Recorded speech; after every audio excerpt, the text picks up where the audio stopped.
hindi ako katulong mo, hindi rin ako yaya ng anak mo. Pero kung umasta ka sa bahay ko, parang pag-aari mo ako, ibang usapan na yan. Ate ka ng asawa ko, oo, pero hindi ka reyna dito.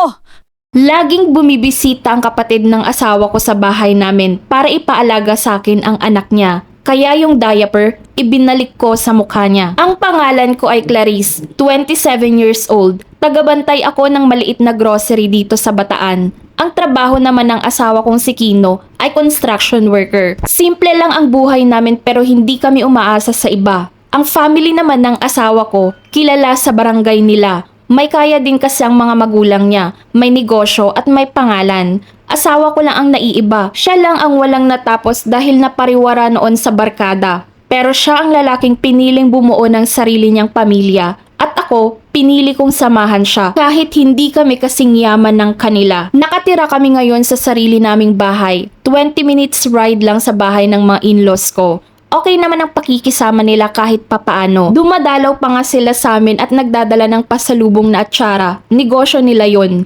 Isa sa madalas na bumibisita sa amin ang ate ng asawa ko, si Ate Eleanor. Nagwo-work siya sa isang law firm company. May mayamang asawa at may 1-year-old na anak. Dumadalaw siya sa bahay halos every week at pinapabantay niya sa akin ang anak niya. Hindi ko pinapansin nung una kasi normal yon kasi bisita sila. Naobserbahan ko lang na habang tumatagal, nagiging palautos na siya. Pakainin mo nga yung anak ko. Palitan mo rin yung diaper. Bantayan mo muna, lalabas lang ako.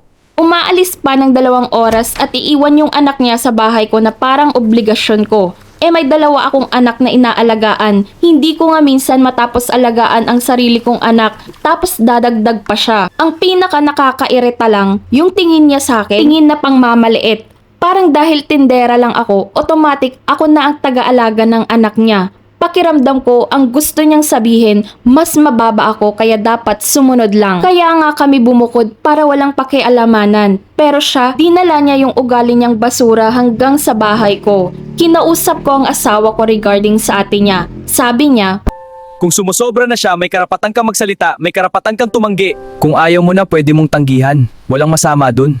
nahihiya naman akong palayasin at pagbawalan siyang pumunta sa bahay. Last Sunday, dumalaw sila ulit after nilang magsimba. Pagtapak pa lang nila sa bahay, iniwan na agad sa akin yung anak niya habang umiiyak pa yung bunso ko na papakainin ko sana. Bigla siyang lumabas sa bahay at 20 minutes. Siyang nawala habang umiiyak ang anak niya na nakatae. Pagbalik niya, nakita niya yung diaper na may poop at sa oras na yon, kumakain ako. Ang gusto ko lang ay kumain ng payapa at lasapin ang sarap ng ulam namin. Nagsalita siya at sinabihan ako. Baka pwedeng linisin mo muna ito? Kumakain pa ako, kaya mo na yan. Ano? Linisan mo na! Nakakainis! Yan na nga lang kaya mong itulong sa pamilya namin. Kahit tindera ka lang, tinanggap ka pa rin namin. Kung tutuusin, maswerte ka pa nga na binibisita ka namin. Muntik na akong mabilaukan sa mga sinabi niya, kaya napatayo agad ako kahit hindi pa ako tapos kumain. Sabi ko, sino ba kasing may sabi na bumisita ka dito? Sige, akin na yung anak mo. Kinuha ko yung anak niya at tinanggal ko yung diaper. Hinugasan ko habang iyak ng iyak yung bata.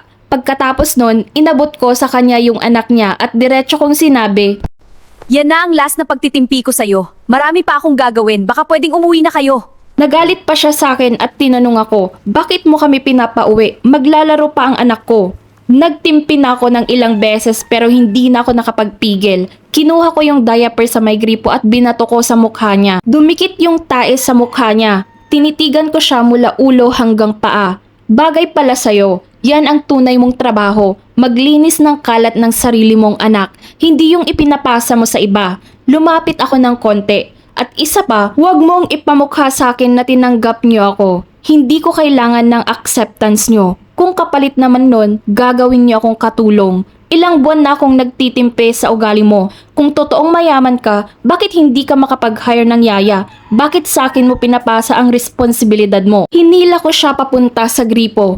Hugasan mo yan bago ka umuwi. Mabait pa rin ako. Hindi kita pinapalayas na ganyan ang itsura mo. Mura ang inabot ko sa kanya. Pinagbantaan pa akong isusumbong sa pamilya nila. Umuwi siya na may amoy ng sarili niyang kahihiyan. At oo, sinumbong niya talaga ako.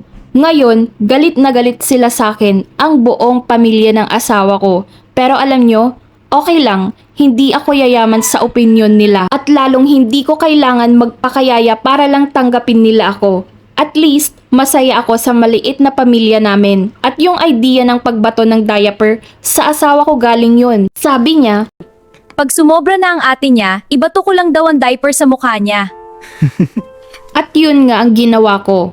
Minsan, you don't need to stay kind all the time. Kasi ang bait, may limit, hindi lifetime.